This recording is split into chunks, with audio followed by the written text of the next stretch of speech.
রাসূলুল্লাহ সাল্লাল্লাহু আলাইহি ওয়াসাল্লাম কোন তারিখে জন্মগ্রহণ করছেন এটা না জানলে কোনো গুনাহ হবে না।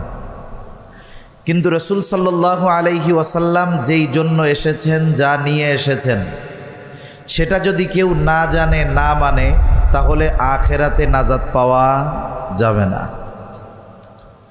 সম্মানিত উপস্থিতি, রাসূল আকরাম সাল্লাল্লাহু আলাইহি ওয়াসাল্লাম এ দুনিয়াতে কোন তারিখে আসছেন এটার সুস্পষ্ট কোনো বর্ণনা পাওয়া যায় না। তবে কোন দিন নবীজি দুনিয়ায় আসছেন, কোন বারে নবীজি দুনিয়াতে এসেছেন, রাসূলুল্লাহ সাল্লাল্লাহু আলাইহি ওয়াসাল্লাম সেই বারের ঘোষণা, সেই বারের খবর নিজেই জানায় দিয়েছেন। হাদিসের মধ্যে আসছে নবীজি সোম এবং বৃহস্পতিবার রোজা রাখতেন, সোমবার এবং বৃহস্পতিবার রোজা রাখতেন। সাহাবায়ে কেরাম জিজ্ঞাসা করতেছে এই রোজা রাখার কারণ। নবীজি বলেন, সোমবার রোজা রাখার কারণ হলো এই দিন আল্লাহ তাআলা আমাকে দুনিয়াতে পাঠিয়েছেন। আর বৃহস্পতিবার রোজা রাখার কারণ হলো প্রতি বৃহস্পতিবার বান্দার আমল আল্লাহ তাআলার কাছে পেশ করা হয়। আল্লাহ তাআলার কাছে যখন আমার আমল পেশ করা হবে, আমি চাই আমি যেন ওই অবস্থায় রোজা অবস্থায় থাকি, এই জন্য বৃহস্পতিবার রোজা রাখি। তাহলে বাস্তবতা ছিল এইরকম, যারা নবীজিকে আসলেই ভালোবাসে এরা কমপক্ষে সোমবারের দিন সারা বছর রোজা রাখবে, এটাই তো দরকার ছিল, ঠিক কিনা বলেন? কিন্তু বাস্তবতা কি? যারা নিজেদের ভালোবাসা মৌখিকভাবে বেশি প্রকাশ করে, একটা প্রবাদ আছে, খালি কলসি বাজে বেশি। কলস যদি ভরা থাকে, আপনি লোহা দিয়া পিটাইয়াও এটাকে সহজে জোরে আওয়াজ করাতে পারবেন না। কিন্তু আপনি যদি কলস খালি থাকে, ছোট করে টুকা দিলে বড় আওয়াজ হবে।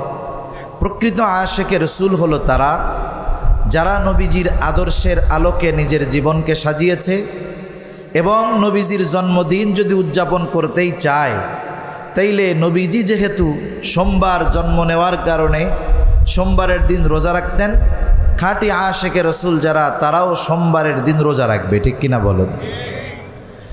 আরেকটা বিষয় আমার বলার উদ্দেশ্য যেটা, যে রাসূল আকরাম সাল্লাল্লাহু আলাইহি ওয়াসাল্লামের আখলাক, রাসূল সাল্লাল্লাহু আলাইহি ওয়াসাল্লামের চরিত্র, রাসূল সাল্লাল্লাহু আলাইহি ওয়াসাল্লামের আদর্শ, এটা বিহীন কোনো জাতি পরিপূর্ণভাবে কল্যাণ অর্জন করতে পারবে না। সম্প্রতি সময়ে আমরা সকলে নতুনভাবে রাষ্ট্র বিনির্মাণের জন্য প্রচেষ্টা করতেছি।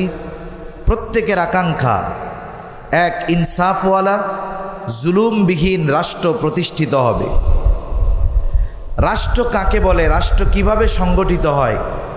একজন দার্শনিক ছিলেন, ওনার নাম হলো প্লেটো।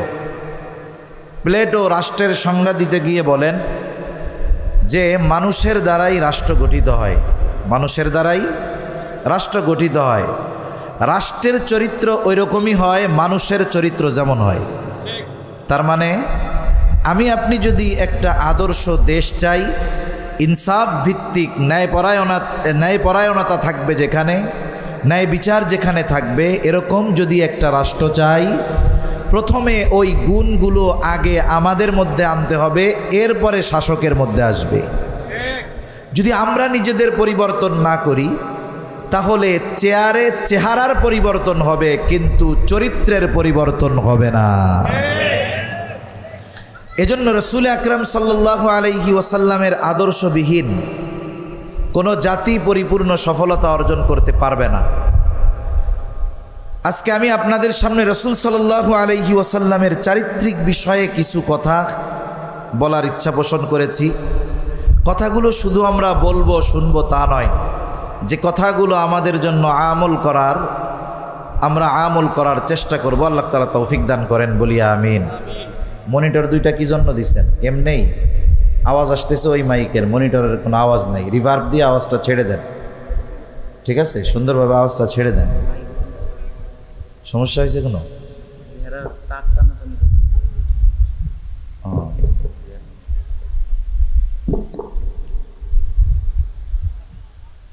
রাসূল আকরাম সাল্লাল্লাহু আলাইহি ওয়াসাল্লামের চরিত্রের ব্যাপারে আল্লাহ তাআলা নিজে সত্যায়ন করেছেন। এবং আল্লাহ তাআলা রসুল সাল্লাল্লাহু আলাইহি ওয়াসাল্লামের চরিত্রকে সমগ্র সৃষ্টি জগতের জন্য আদর্শ, অনুকরণীয়, অনুসরণীয় হিসাবে অভিহিত করেছেন। দুনিয়ার কোনো মানুষ আমার আপনার নবীজির চারিত্রিক সনদ দেয় নাই। অনেক সময় এমন হয়, আমাদের আপনাদের এলাকার সবচাইতে বড় বুজুর্গ মানুষ যিনি, মুত্তাকি মানুষ যিনি, পরহেজগার মানুষ যিনি, রাষ্ট্রীয় কাজে অনেক সময় চারিত্রিক সনদপত্রের দরকার হয় কি হয় না? রাষ্ট্রীয়ভাবে অনেক সময় দরকার হয়। রাষ্ট্রীয়ভাবে যদি প্রয়োজন হয় চারিত্রিক সনদপত্র আনতে কার কাছে যায়? চেয়ারম্যানের কাছে, কাউন্সিলরের কাছে, মেয়রের কাছে। দেখা যাবে এলাকার সবচাইতে বড় বুজুর্গ নিজের চরিত্রের সত্যায়ন করতে গিয়েছে কার কাছে? বলে সে হলো একটা গোমচোর। একজন দুশ্চরিত্রবান মানুষ একজনের চরিত্রের ব্যাপারে সত্যায়ন করতেছে যে লোকটা খুব ভালো, অথচ তার নিজের চরিত্র অনুন্নত, উন্নত নয়, তার নিজের চরিত্রটা দুশ্চরিত্র। এমন মানুষগুলোর কাছে আমাদের যাওয়া লাগে সৎ চরিত্রবান মানুষের চারিত্রিক সত্যায়ন আনার জন্য। অথচ আল্লাহ তাআলা আমার আপনার নবীজির চরিত্রের সত্যায়ন করেছেন। শুধু তাই না, নবীজির এই সুন্দর চরিত্র আখলাক, এটা যে শুধু নবুয়াতির পরে ছিল তা নয়, নবুয়াতির আগেও নবীজির চরিত্র সুন্দর ছিল। কেমন ছিল একটা উদাহরণ দিলে বুঝতে সহজ হবে। আপনারা কি স্বর্ণের বার বা বিস্কিট চিনেন? মাঝে মধ্যে দেখেন না শাহজালাল বিশ্ববিদ্যালয়ে, শাহজালাল বিমানবন্দরে 100 পিস স্বর্ণের বার আটক করা হয়েছে। এক একটা বার বিস্কিটের মতো। একটা স্বর্ণের বার কেউ যদি 10 বছর ব্যবহার না করে ঘরের মধ্যে রেখে দেয়, নতুন অবস্থায় ওই স্বর্ণের যেই উজ্জ্বলতা ছিল, বলেন তো 10 বছর পরে সেই উজ্জ্বলতা কি থাকবে? থাকবে না। ওটা ময়লা দেখা যাবে, অপরিচ্ছন্ন দেখা যাবে। যতই ময়লা হোক, বলেন তো স্বর্ণের দাম কি কমে যাবে নাকি? কমে যাবে না। যখন ওইটারে স্বর্ণকারের কাছে নিয়ে একটু ধোয়া দিবেন, আবার সেটা আগের মতো চকচকে উজ্জ্বল হয়ে যাবে। নবীজির নবুয়াতির আগের এবং পরের চরিত্রকে যদি আমরা মূল্যায়ন করি, এভাবে বলা যায় নবীজির চরিত্র সব সময়ই স্বর্ণ, কিন্তু নবুয়াতির আগে এইটা একেবারে চকচকে ছিল না। কিন্তু আল্লাহ তাআলা নবুয়াতির পরে আমার আপনার নবীজির চরিত্রকে এমন চকচকে করেছেন যে ওই চকমকে ঝকঝকে আলোয় গোটা দুনিয়া উদ্ভাসিত হয়ে গেছে। রাসূল আকরাম সাল্লাল্লাহু আলাইহি ওয়াসাল্লাম নবুয়াতির আগে আল্লাহ তাআলা আমার আপনার নবীজির ওই সমস্ত বিষয় থেকে নবীজিকে হেফাজত করেছেন যেই সমস্ত জিনিস নবুয়াতির পরে নবীজির মাধ্যমে তথা ইসলামী শরীয়তে হারাম ঘোষণা করা হয়েছে। আপনি যদি সিরাতের কিতাব অধ্যয়ন করেন, নবীজির জীবনী যদি পড়েন, কোথাও আপনি পাবেন না যে নবুয়াতির আগে নবীজি কোনোদিন মদ স্পর্শ করেছে। আপনি যদি নবীজির সিরাত পড়েন, আপনি কোথাও পাবেন না নবীজি কোনোদিন জুয়ার আসরে বসেছে, নবীজি কোনোদিন লটারিতে গিয়েছে। আপনি কোনোদিন এটা দেখাতে পারবেন না। বরং নবীজি বলেন, আল্লাহ তাআলা নবুয়াতির পূর্ব থেকেই আমাকে বিভিন্নভাবে ওই সমস্ত জিনিস থেকে হেফাজত করেছেন যেইগুলো নবুয়াতির পরে ইসলামী শরীয়তে নিষিদ্ধ করা হয়েছে। যেমন নবীজি বলেন, একবার মক্কায় একটা বিয়ের অনুষ্ঠান হবে, সবাই গেছে, সবাইকে দাওয়াত দেওয়া হয়েছে মক্কায়। বিয়ের অনুষ্ঠানে নবীজিও গেছেন। রাতের বেলা খাওয়া দাওয়ার পরে বিবাহের মূল পর্ব হলো গান বাদ্য, নাচ গান হবে। আমাদের সমাজে মুসলমানদের ঘরেও কিন্তু বিবাহ উপলক্ষে নাচ গান হয়, হয় কি হয় না? এজন্যই সমাজে অশান্তি, পরকীয়ার মতো অভিশাপ, স্বামী স্ত্রীর মধ্যে বনাবনি নাই। কেন? কারণ এই ধরনের বিবাহ শাদী গুনার দ্বারা যেটা শুরু হয়, ওর মধ্যে বরকত আর রহমত কখনোই থাকতে পারে না। নবীজি বলেন, বিবাহ শাদীর অনুষ্ঠান, খাওয়া দাওয়া শেষ, এখন মূল পর্ব শুরু হবে। সবাই দৌড় দিয়ে চলে গেছে, আগে গিয়ে আগে বসতে হবে, নাইলে তো দেখা যাবে না। ওয়াজ মাহফিল আর মসজিদে হুজুররা ডেকে ডেকে সামনে আনে, কিন্তু গানের মাহফিলে বা গানের আয়োজনে, গানের অনুষ্ঠানে কে ঠেলে আগে যাবে, ওখানে একটা প্রতিযোগিতা থাকে। ওই জায়গায় আগে দৌড়ে চলে যায়, কিন্তু এই সব জায়গায় টেনেও বসানো যায় না অনেক সময়। তা নবীজি বলতেছেন সবাই দৌড় দিয়েছে, আমাকেও বলতেছে মুহাম্মদ চলো, নইলে জায়গা পাওয়া যাবে না।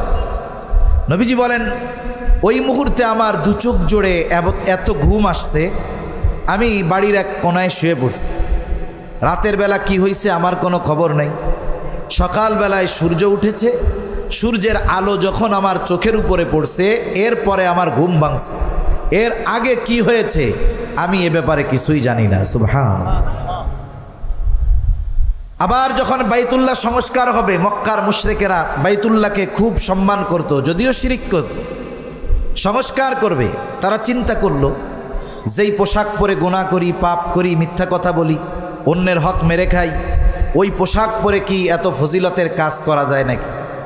সবাই মিলে সিদ্ধান্ত নিল তাইলে কি করবা? বলে সবাই বিবস্ত্র হয়ে যাও, কাপড় খুলে ফেলো, একেবারে বিবস্ত্র হয়ে এই কাজ আমরা সবাই আঞ্জাম দিব। যেই দেশে সবাই উলঙ্গ সেই দেশে কাপড় পরে গেলে আপনারও লজ্জা পেতে হবে। যেখানে সবাই বিবস্ত্র ওই জায়গায় আর তো আর একজন কাপড় পরে থাকলেই সে লজ্জা পাবে। হযরত আব্বাস নবীজির চাচা বলতেছে আমার আপনার নবীকে যে মুহাম্মদ কি হইল, সবাই কাপড় খুলছে তুমি খুলো না কেন? নবীজি বলেন যখন আমি চিন্তা করছি আমার লুঙ্গি খুলে ফেলতে হবে, আমি সাথে সাথে অজ্ঞান হয়ে গিয়েছি। সুবহানাল্লাহ। নবীজির চরিত্র কত সুন্দর ছিল। কাফেররা নবীজির চারিত্রিক সত্যায়ন দিয়েছে নবুয়তির বহু আগে। আমার আপনার নবীজির উপাধি কাফেররাই দিয়েছে আল আমিন। আমার আপনার নবীজির চরিত্র মাধুর্যে মুগ্ধ হয়ে কাফেররাই বলেছে আস-সাদিক, সত্যবাদী, আমানতদার। আমার আপনার নবীকে কাফেররাই উপাধি দিয়েছে। শুধু তাই না, আমার আপনার নবী নবুয়তির পরে কাফেররা হত্যার অপচেষ্টা করেছে, কিন্তু নবীজির চরিত্রের ব্যাপারে কখনো অপবাদ দেওয়ার দুঃসাহস তারা করতে পারে নাই। স্বাভাবিকভাবে আমরা একটা মানুষকে যদি আঘাত করতে চাই, তাকে যদি সমাজের মানুষের সামনে হেয় প্রতিপন্ন করতে চাই, মানুষের কাছে যদি তাকে অগ্রহণযোগ্য করে তুলতে চাই, আমরা সবচাইতে বড় আঘাত হানি তার চরিত্রের উপরে। কারণ ইংরেজিতে একটা কথা আছে যে money is lost, nothing is lost, health is lost, something is lost, but character is lost, everything is lost. কার টাকা গেছে এটা কিছুই না, স্বাস্থ্য নষ্ট হয়েছে এটা কিছু ক্ষতি, কিন্তু চরিত্র যদি নষ্ট হয়ে যায় তাহলে সব কিছুই চলে গেল। কাফেররা আমার আপনার নবীজির ব্যাপারে মানুষদেরকে ফেরানোর জন্য 4টি শব্দ ব্যবহার করত। কয়টি শব্দ? 4টি শব্দ। আওয়াজটা কি আর একটু ছাড়া যাবে সুন্দর করে? যদি ছাড়া যায় একটু আওয়াজটা, মনিটরের আওয়াজটা ছাড়েন, আওয়াজটা ভাষায় দেন, ক্লিয়ার করেন, টনটন করেন, আর না পারলে কিছু করার দরকার নেই।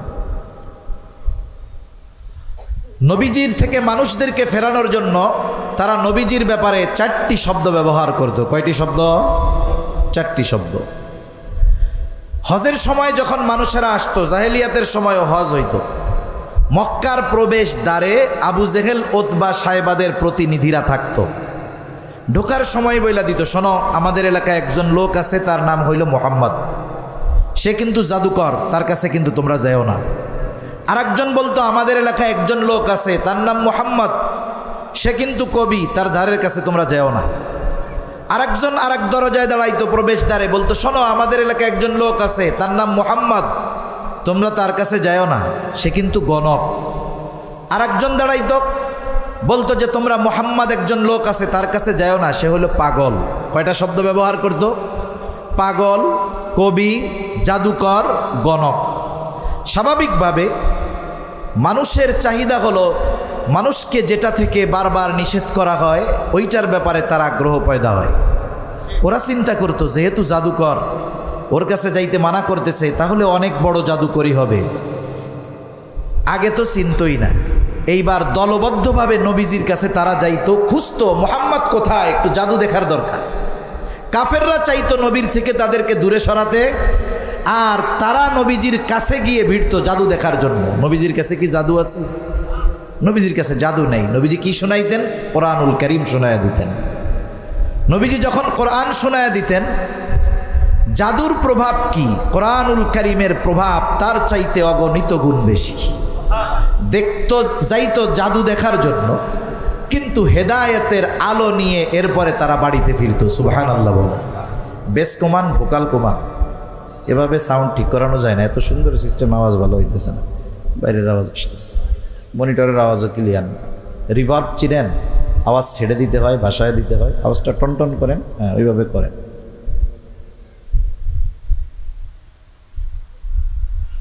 আরেক দল চলে যাইতো নবীজির কাছে কবিতা শোনার জন্য। নবীজি তো কবি না, কবিতা তার ভাষা শাস্ত্র যত সুন্দর তার চাইতে কোরআনের ভাষা আরো অগণিত গুণ সুন্দর, ঠিক কিনা বলেন? কোরআনের বর্ণনা শৈলী, বাচনভঙ্গি, বাক্যবিন্যাস, শব্দবিন্যাস, এটা এমন অন্তমিল আছে। কোরআনুল কারীম যখন তিলাওয়াত করা হয়, তসবির দানা যেমন আমরা পড়ি একটার পর একটা, মনে হয় আল্লাহ তাআলা ওই রকম যেই শব্দটা যেখানে দরকার, যেই বাক্যটা যার পরে দরকার, ওভাবেই আল্লাহ তাআলা ফিট করে দিয়েছেন। সুবহানাল্লাহ। যারা সাহিত্যপ্রেমী তারা যাইতো কবিতা শোনার জন্য, কিন্তু যখন কোরআন শুনতো বুঝতে পারতো যে এর সামনে কবিতা কিছুই না। অনেকে হেদায়েতের আলো নিয়ে এরপরে ফিরতো। সুবহানাল্লাহ বলেন। অনেকে যাইতো গণক দেখার জন্য, হেদায়েতের আলো নিয়ে ফিরতো।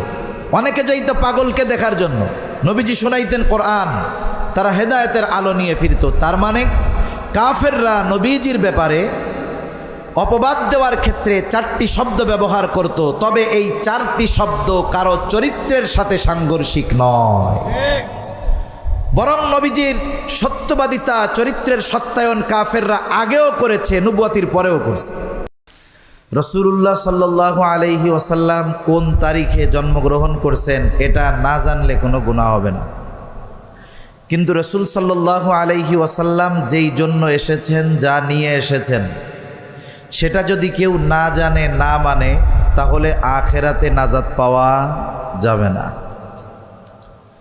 সম্মানিত উপস্থিতি, রাসূল আকরাম সাল্লাল্লাহু আলাইহি ওয়াসাল্লাম এ দুনিয়াতে কোন তারিখে আসছেন এটার সুস্পষ্ট কোনো বর্ণনা পাওয়া যায় না। তবে কোন দিন নবীজি দুনিয়ায় আসছেন, কোন বারে নবীজি দুনিয়াতে এসেছেন, রাসূলুল্লাহ সাল্লাল্লাহু আলাইহি ওয়াসাল্লাম সেই বারের ঘোষণা, সেই বারের খবর নিজেই জানায় দিয়েছেন। হাদিসের মধ্যে আসছে নবীজি সোম এবং বৃহস্পতিবার রোজা রাখতেন, সোমবার এবং বৃহস্পতিবার রোজা রাখতেন। সাহাবায়ে কেরাম জিজ্ঞাসা করতেছে এই রোজা রাখার কারণ। নবীজি বলেন, সোমবার রোজা রাখার কারণ হলো এই দিন আল্লাহ তাআলা আমাকে দুনিয়াতে পাঠিয়েছেন, আর বৃহস্পতিবার রোজা রাখার কারণ হলো প্রতি বৃহস্পতিবার বান্দার আমল আল্লাহ তাআলার কাছে পেশ করা হয়। আল্লাহ তাআলার কাছে যখন আমার আমল পেশ করা হবে, আমি চাই আমি যেন ওই অবস্থায়, রোজা অবস্থায় থাকি, এই জন্য বৃহস্পতিবার রোজা রাখি। তাহলে বাস্তবতা ছিল এরকম, যারা নবীজিকে আসলেই ভালোবাসে এরা কমপক্ষে সোমবারের দিন সারা বছর রোজা রাখবে, এটাই তো দরকার ছিল, ঠিক কিনা বলেন? কিন্তু বাস্তবতা কি? যারা নিজেদের ভালোবাসা মৌখিকভাবে বেশি প্রকাশ করে, একটা প্রবাদ আছে, খালি কলসি বাজে বেশি। কলস যদি ভরা থাকে, আপনি লোহা দিয়া পিটাইয়াও এটাকে সহজে জোরে আওয়াজ করাতে পারবেন না, কিন্তু আপনি যদি কলস খালি থাকে, ছোট করে টুকা দিলে বড় আওয়াজ হবে। প্রকৃত আশিকে রাসূল হলো তারা যারা নবীজির আদর্শের আলোকে নিজের জীবনকে সাজিয়েছে, এবং নবীজির জন্মদিন যদি উদযাপন করতেই চায়, তাইলে নবীজি যেহেতু সোমবার জন্ম নেওয়ার কারণে সোমবারের দিন রোজা রাখতেন, খাঁটি আশিকে রাসূল যারা, তারাও সোমবারের দিন রোজা রাখবে, ঠিক কিনা বলেন? আরেকটা বিষয় আমার বলার উদ্দেশ্য যেটা, যে রাসূল আকরাম সাল্লাল্লাহু আলাইহি ওয়াসাল্লামের আখলাক, রাসূল সাল্লাল্লাহু আলাইহি ওয়াসাল্লামের চরিত্র, রাসূল সাল্লাল্লাহু আলাইহি ওয়াসাল্লামের আদর্শ, এটা বিহীন কোনো জাতি পরিপূর্ণভাবে কল্যাণ অর্জন করতে পারবে না। সম্প্রতি সময়ে আমরা সকলে নতুনভাবে রাষ্ট্র বিনির্মাণের জন্য প্রচেষ্টা করতেছি। প্রত্যেকের আকাঙ্ক্ষা এক ইনসাফওয়ালা, জুলুমবিহীন রাষ্ট্র প্রতিষ্ঠিত হবে। রাষ্ট্র কাকে বলে, রাষ্ট্র কিভাবে সংগঠিত হয়? একজন দার্শনিক ছিলেন, ওনার নাম হলো প্লেটো। প্লেটো রাষ্ট্রের সংজ্ঞা দিতে গিয়ে বলেন যে মানুষের দ্বারাই রাষ্ট্র গঠিত হয়, মানুষের দ্বারাই রাষ্ট্র গঠিত হয়। রাষ্ট্রের চরিত্র ওই রকমই হয় মানুষের চরিত্র যেমন হয়। তার মানে আমি আপনি যদি একটা আদর্শ দেশ চাই, ইনসাফ ভিত্তিক ন্যায়পরায়ণতা থাকবে যেখানে, ন্যায় বিচার যেখানে থাকবে, এরকম যদি একটা রাষ্ট্র চাই, প্রথমে ওই গুণগুলো আগে আমাদের মধ্যে আনতে হবে, এরপরে শাসকের মধ্যে আসবে। যদি আমরা নিজেদের পরিবর্তন না করি তাহলে চেহারার পরিবর্তন হবে কিন্তু চরিত্রের পরিবর্তন হবে না। এজন্য রাসূল আকরাম সাল্লাল্লাহু আলাইহি ওয়াসাল্লামের আদর্শবিহীন কোনো জাতি পরিপূর্ণ সফলতা অর্জন করতে পারবে না। আজকে আমি আপনাদের সামনে রাসূল সাল্লাল্লাহু আলাইহি ওয়াসাল্লামের চারিত্রিক বিষয়ে কিছু কথা বলার ইচ্ছা পোষণ করেছি। কথাগুলো শুধু আমরা বলবো শুনবো তা নয়, যে কথাগুলো আমাদের জন্য আমরা আমল করার চেষ্টা করব। আল্লাহ তাআলা তৌফিক দান করেন, বলি আমিন। মনিটর দুইটা কি জন্য দিচ্ছেন? এমনিই আওয়াজ আসতেছে ওই মাইকের, মনিটরের কোনো আওয়াজ নাই, রিভার্ব দিয়ে আওয়াজটা ছেড়ে দেন, ঠিক আছে? সুন্দরভাবে আওয়াজটা ছেড়ে দেন। সমস্যা হয়েছে কোনো?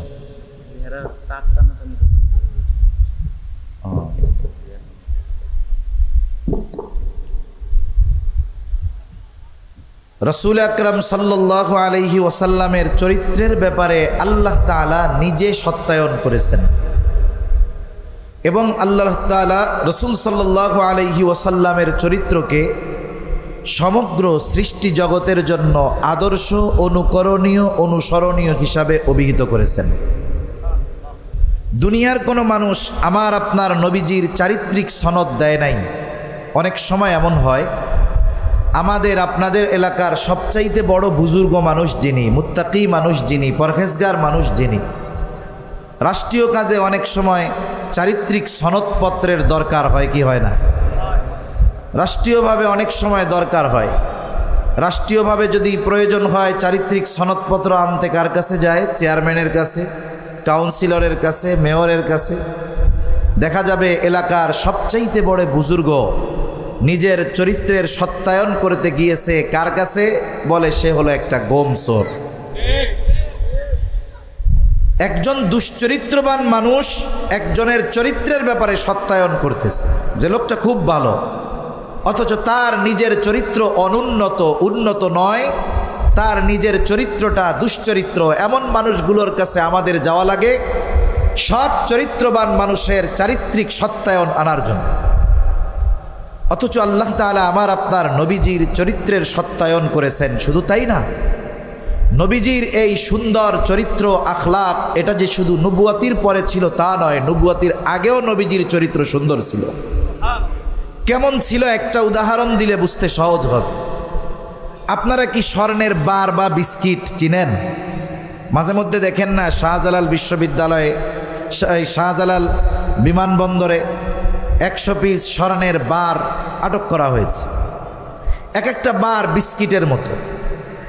একটা স্বর্ণের বার কেউ যদি 10 বছর ব্যবহার না করে ঘরের মধ্যে রেখে দেয়, নতুন অবস্থায় ওই স্বর্ণের যেই উজ্জ্বলতা ছিল, বলেন তো 10 বছর পরে সেই উজ্জ্বলতা কি থাকবে? থাকবে না। ওটা ময়লা দেখা যাবে, অপরিচ্ছন্ন দেখা যাবে। যতই ময়লা হোক, বলেন তো স্বর্ণের দাম কি কমে যাবে নাকি? কমে যাবে না।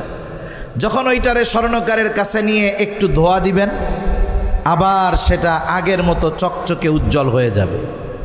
নবীজির নবুয়াতির আগের এবং পরের চরিত্রকে যদি আমরা মূল্যায়ন করি, এভাবে বলা যায় নবীজির চরিত্র সব সময় স্বর্ণ, কিন্তু নবুয়াতির আগে এইটা একেবারে চকচকে ছিল না।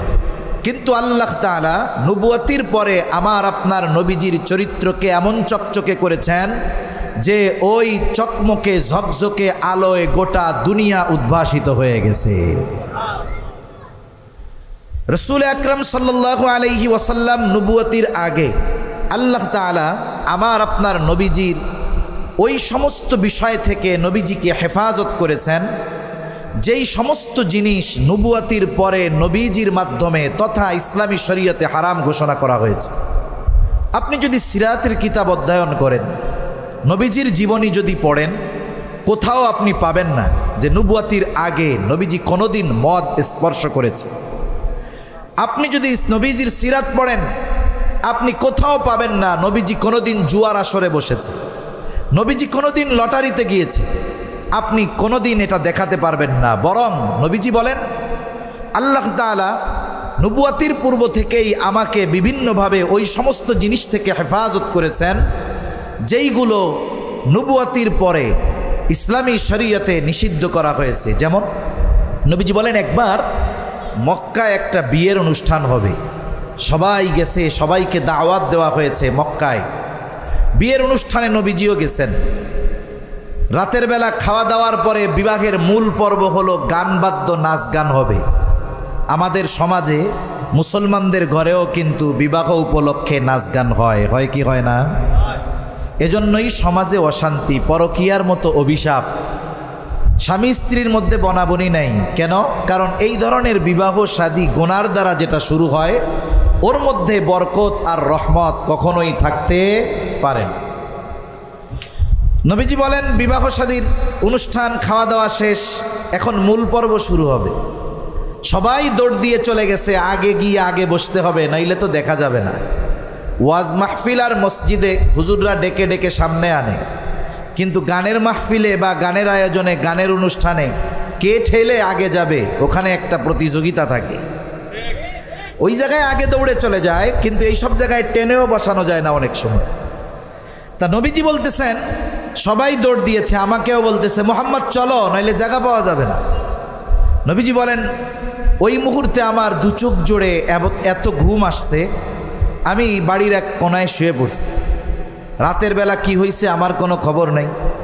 সকালবেলায় সূর্য উঠেছে, সূর্যের আলো যখন আমার চোখের উপরে পড়ছে, এরপরে আমার ঘুম ভাঙছে। এর আগে কি হয়েছে আমি এ ব্যাপারে কিছুই জানি না। সুবহানাল্লাহ। আবার যখন বাইতুল্লাহ সংস্কার হবে, মক্কার মুশরিকেরা বাইতুল্লাহকে খুব সম্মান করত, যদিও শিরিক করত। সংস্কার করবে, তারা চিন্তা করলো, যেই পোশাক পরে গুনাহ করি, পাপ করি, মিথ্যা কথা বলি, অন্যের হক মেরে খাই, ওই পোশাক পরে কি এত ফজিলতের কাজ করা যায় নাকি? সবাই মিলে সিদ্ধান্ত নিল, তাইলে কি করবা? বলে, সবাই বিবস্ত্র হয়ে যাও, কাপড় খুলে ফেলো, একেবারে বিবস্ত্র হয়ে এই কাজ আমরা সবাই আঞ্জাম দিব। যেই দেশে সবাই উলঙ্গ, সেই দেশে কাপড় পরে গেলে আপনারও লজ্জা পেতে হবে। যেখানে সবাই বিবস্ত্র, ওই জায়গায় আর তো আর একজন কাপড় পরে থাকলেই সে লজ্জা পাবে। হযরত আব্বাস, নবীজির চাচা, বলতেছে আমার আপনার নবীকে যে, মুহাম্মদ কি হইল, সবাই কাপড় খুলছে, তুমি খুলো না কেন?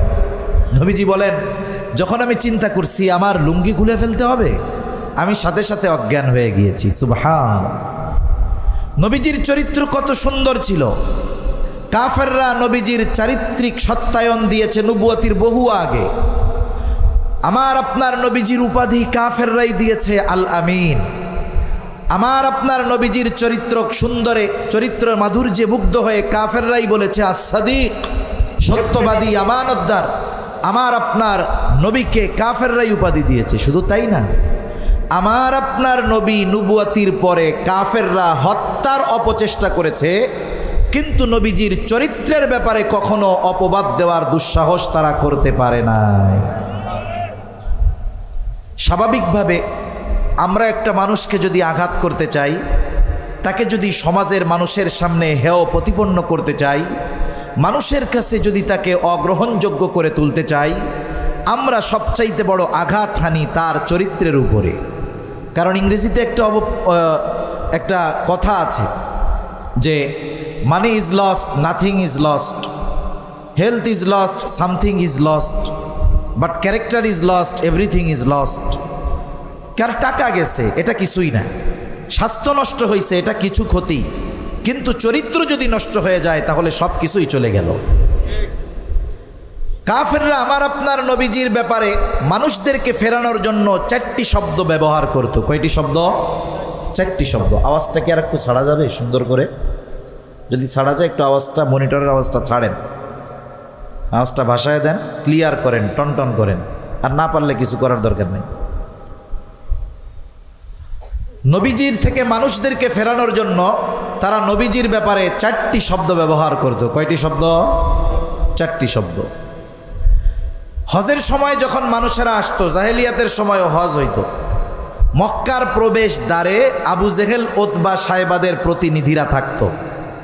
ঢোকার সময় বইলা দিত, শোনো আমাদের এলাকায় একজন লোক আছে, তার নাম হইল মোহাম্মদ, সে কিন্তু জাদুকর, তার কাছে কিন্তু তোমরা যাও না।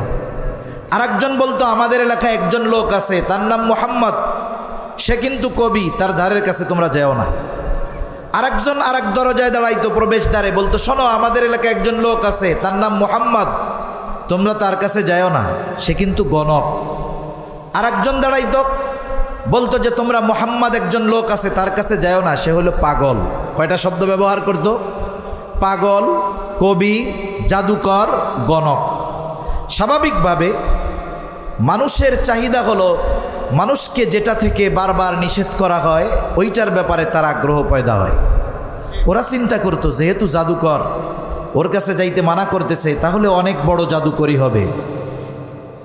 আগে তো চিন্তই না, এইবার দলবদ্ধভাবে নবীজির কাছে তারা যাইতো, খুঁজতো মোহাম্মদ কোথায়, একটু জাদু দেখার দরকার। কাফেররা চাইতো নবীর থেকে তাদেরকে দূরে সরাতে, আর তারা নবীজির কাছে গিয়ে ভিড়তো জাদু দেখার জন্য। নবীজির কাছে কি জাদু আছে? নবীজির কাছে জাদু নেই। নবীজি কি শোনাইতেন? কোরআনুল কারীম শোনায়া দিতেন। নবীজি যখন কোরআন শোনায়া দিতেন, জাদুর প্রভাব কি? কোরআনুল কারীমের প্রভাব তার চাইতে অগণিত গুণ বেশি। দেখতো যাইতো জাদু দেখার জন্য, কিন্তু হেদায়েতের আলো নিয়ে এরপরে তারা বাড়িতে ফিরতো। সুবহানাল্লাহ বলে। বেস কমান, ভোকাল কমান, এভাবে সাউন্ড ঠিক করানো যায় না, এত সুন্দর সিস্টেম, আওয়াজ ভালো হইতেছে না, বাইরের আওয়াজ আসতেছে, মনিটরের আওয়াজও ক্লিয়ার না। রিভার্ব চিনেন? আওয়াজ ছেড়ে দিতে হয়, ভাষায় দিতে হয়, আওয়াজটা টনটন করেন, হ্যাঁ ওইভাবে করেন।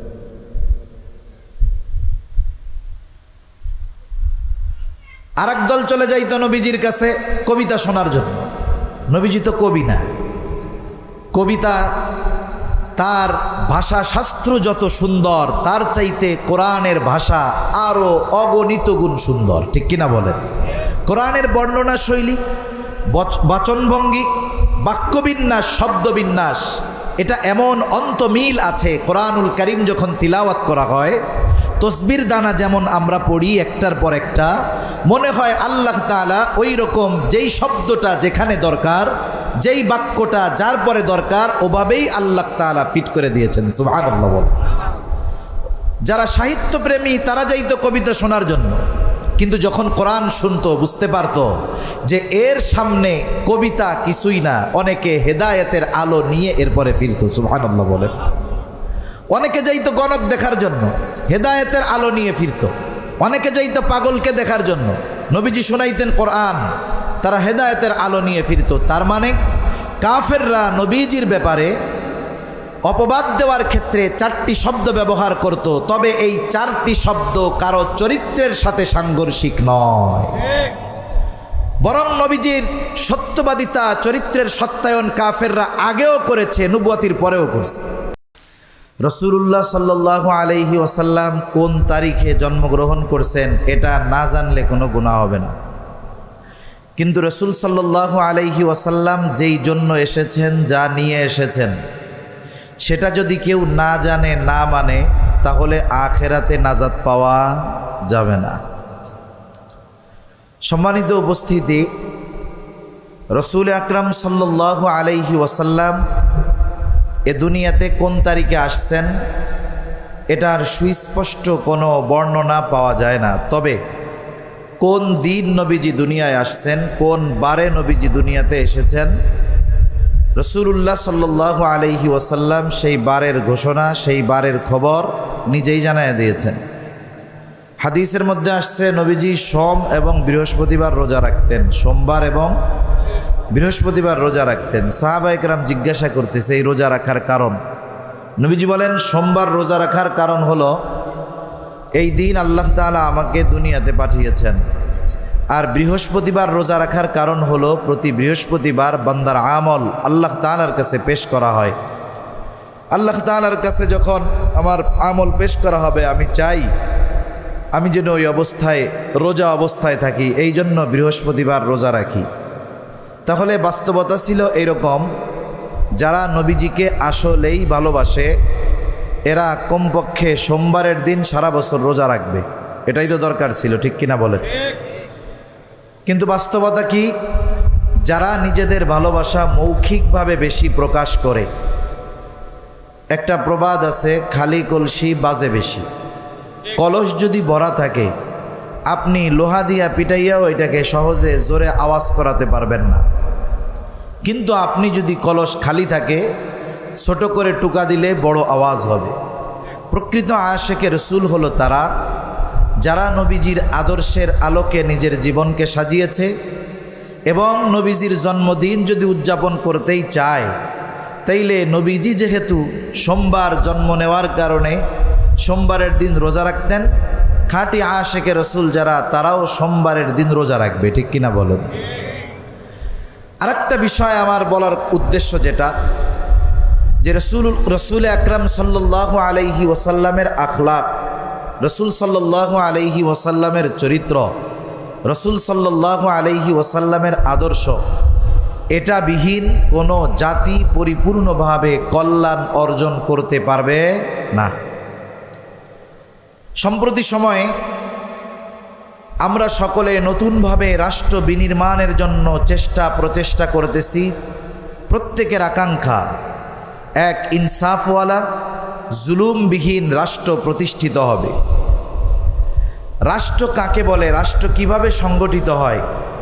একজন দার্শনিক ছিলেন, ওনার নাম হলো প্লেটো। প্লেটো রাষ্ট্রের সংজ্ঞা দিতে গিয়ে বলেন যে মানুষের দ্বারাই রাষ্ট্র গঠিত হয়, মানুষের দ্বারাই রাষ্ট্র গঠিত হয়। রাষ্ট্রের চরিত্র ওই রকমই হয় মানুষের চরিত্র যেমন হয়। তার মানে আপনি একটা আদর্শ দেশ চাই, ইনসাফ ভিত্তিক ন্যায়পরায়ণতা থাকবে যেখানে, ন্যায় বিচার যেখানে থাকবে, এরকম যদি একটা রাষ্ট্র চাই, প্রথমে ওই গুণগুলো আগে আমাদের মধ্যে আনতে হবে, এরপরে শাসকের মধ্যে আসবে। যদি আমরা নিজেদের পরিবর্তন না করি, তাহলে চেহারার পরিবর্তন হবে কিন্তু চরিত্রের পরিবর্তন হবে না। এজন্য রাসূল আকরাম সাল্লাল্লাহু আলাইহি ওয়াসাল্লামের আদর্শবিহীন কোনো জাতি পরিপূর্ণ সফলতা অর্জন করতে পারবে না। আজকে আমি আপনাদের সামনে রাসূল সাল্লাল্লাহু আলাইহি ওয়াসাল্লামের চারিত্রিক বিষয়ে কিছু কথা বলার ইচ্ছা পোষণ করেছি। কথাগুলো শুধু আমরা বলবো শুনবো তা নয়, যে কথাগুলো আমাদের জন্য আমরা আমল করার চেষ্টা করব। আল্লাহ তাআলা তৌফিক দান করেন, বলি আমিন। মনিটর দুইটা কি জন্য দিচ্ছেন? এমনি আওয়াজ আসতেছে, ওই মাইকের মনিটরের কোনো আওয়াজ নাই, রিভার্ব দিয়ে আওয়াজটা ছেড়ে দেন, ঠিক আছে? সুন্দরভাবে আওয়াজটা ছেড়ে দেন। সমস্যা হয়েছে কোনো?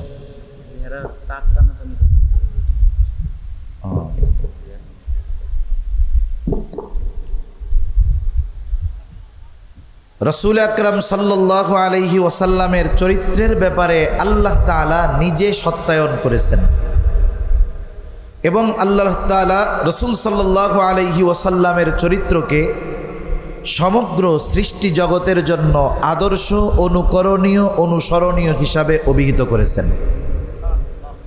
দুনিয়ার কোনো মানুষ আমার আপনার নবীজির চারিত্রিক সনদ দেয় নাই।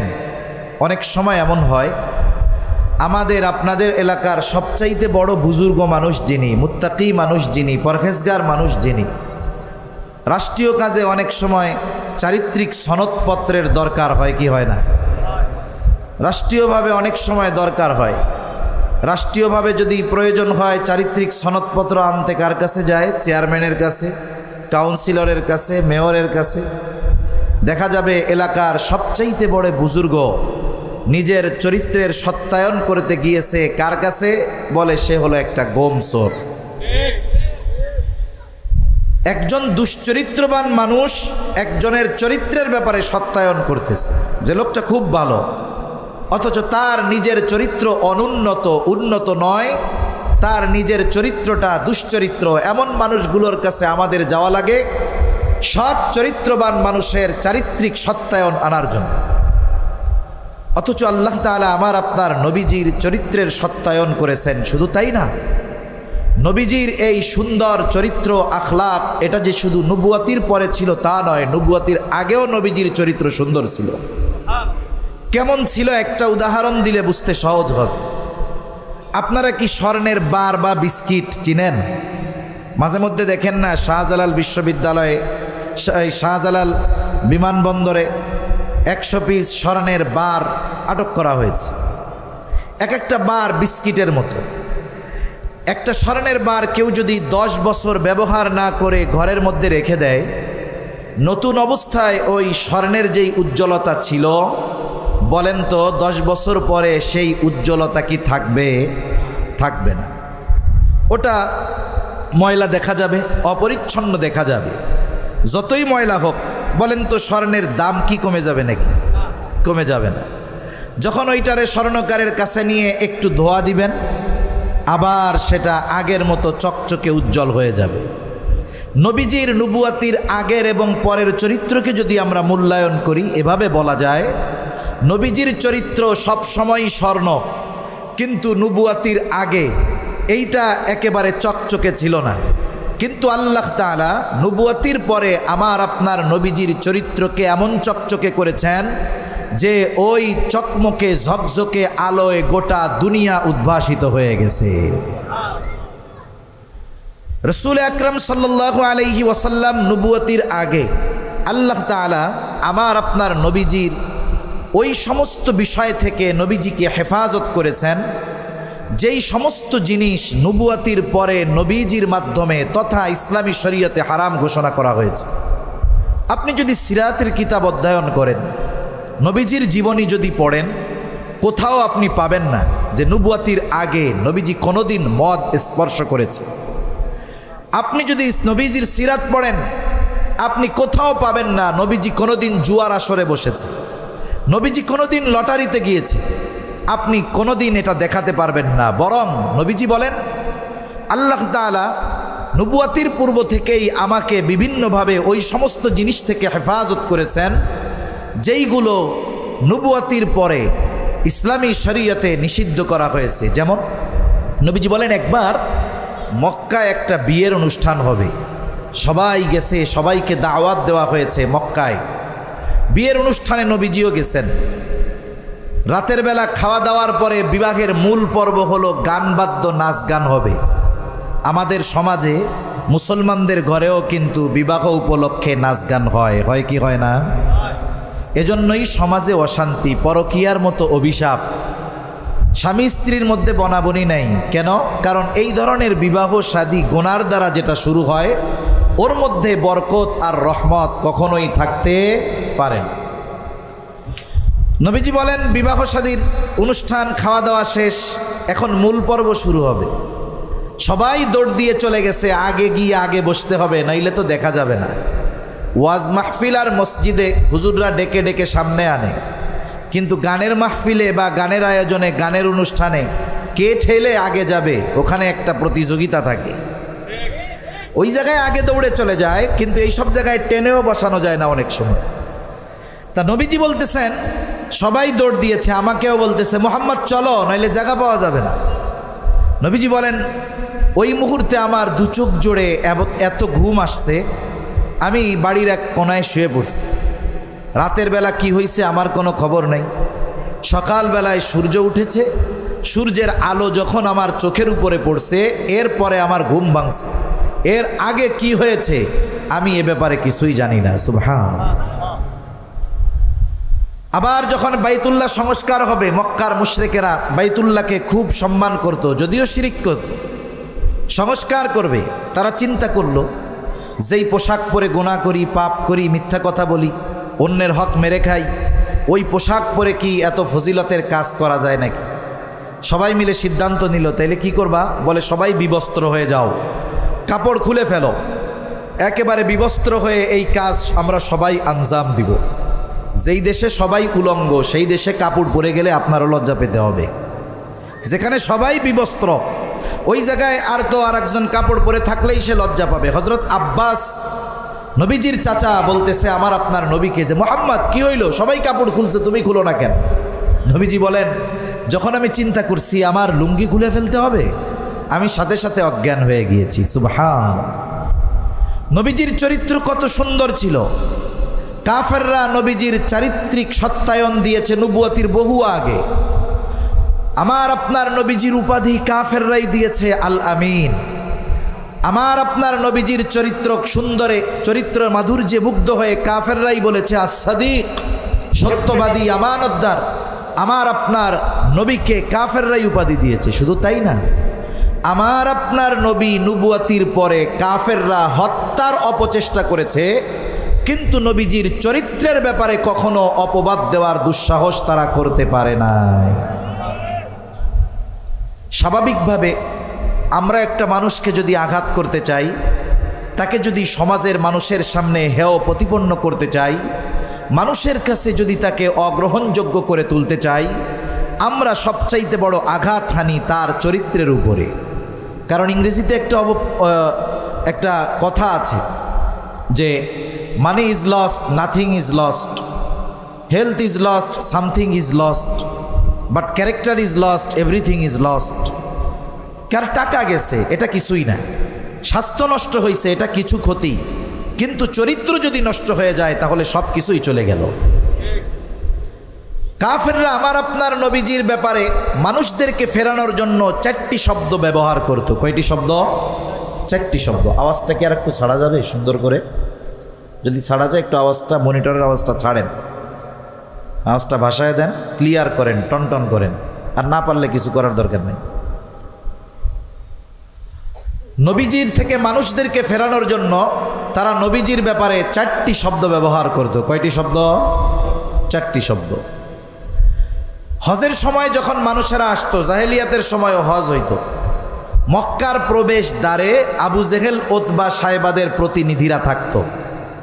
ঢোকার সময় বইলা দিত, শোনো আমাদের এলাকায় একজন লোক আছে, তার নাম হইল মোহাম্মদ, সে কিন্তু জাদুকর, তার কাছে কিন্তু তোমরা যাও না। আরেকজন বলতো, আমাদের এলাকায় একজন লোক আছে, তার নাম মোহাম্মদ, সে কিন্তু কবি, তার ধারের কাছে তোমরা যাও না। আরেকজন আরেক দরজায় দাঁড়াইতো প্রবেশ দ্বারে, বলতো, শোনো আমাদের এলাকায় একজন লোক আছে, তার নাম মোহাম্মদ, তোমরা তার কাছে যাও না, সে কিন্তু গণক। আরেকজন দাঁড়াইতো, বলতো যে তোমরা মোহাম্মদ একজন লোক আছে, তার কাছে যাও না, সে হলো পাগল। কয়টা শব্দ ব্যবহার করতো? পাগল, কবি, জাদুকর, গণক। স্বাভাবিকভাবে মানুষের চাহিদা হলো মানুষকে যেটা থেকে বারবার নিষেধ করা হয় ওইটার ব্যাপারে তার আগ্রহ পয়দা হয়। ওরা চিন্তা করতো যেহেতু জাদুকর, ওর কাছে যাইতে মানা করতেছে, তাহলে অনেক বড় জাদুকরই হবে। আগে তো চিনতই না। এইবার দলবদ্ধভাবে নবীজির কাছে তারা যাইতো, খুঁজতো মোহাম্মদ কোথায়, একটু জাদু দেখার দরকার। কাফেররা চাইতো নবীর থেকে তাদেরকে দূরে সরাতে, আর তারা নবীজির কাছে গিয়ে ভিড়তো জাদু দেখার জন্য। নবীজির কাছে কি জাদু আছে? নবীজির কাছে জাদু নেই। নবীজি কি শোনাইতেন? কোরআনুল কারীম শোনায়া দিতেন।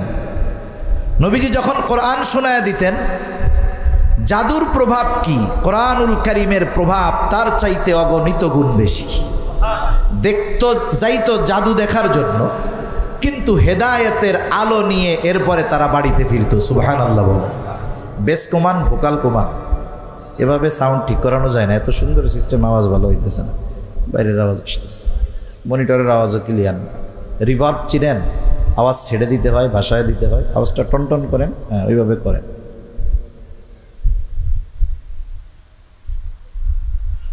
আরেক দল চলে যাইতো নবীজির কাছে কবিতা শোনার জন্য। নবীজি তো কবি না। কবিতা, তার ভাষা শাস্ত্র যত সুন্দর, তার চাইতে কোরআনের ভাষা আরও অগণিত গুণ সুন্দর। ঠিক কিনা বলেন? কোরআনের বর্ণনা শৈলী, বাচনভঙ্গি, বাক্যবিন্যাস, শব্দবিন্যাস, এটা এমন অন্তমিল আছে। কোরআনুল কারীম যখন তিলাওয়াত করা হয়, তসবির দানা যেমন আমরা পড়ি একটার পর একটা, মনে হয় আল্লাহ তাআলা ওই রকম যেই শব্দটা যেখানে দরকার, যেই বাক্যটা যার পরে দরকার, ওভাবেই আল্লাহ তাআলা ফিট করে দিয়েছেন। সুবহানাল্লাহ। যারা সাহিত্যপ্রেমী তারা যাইতো কবিতা শোনার জন্য, কিন্তু যখন কোরআন শুনতো বুঝতে পারতো যে এর সামনে কবিতা কিছুই না। অনেকে হেদায়েতের আলো নিয়ে এরপরে ফিরতো। সুবহানাল্লাহ বলেন। অনেকে যাইতো গণক দেখার জন্য, হেদায়েতের আলো নিয়ে ফিরতো।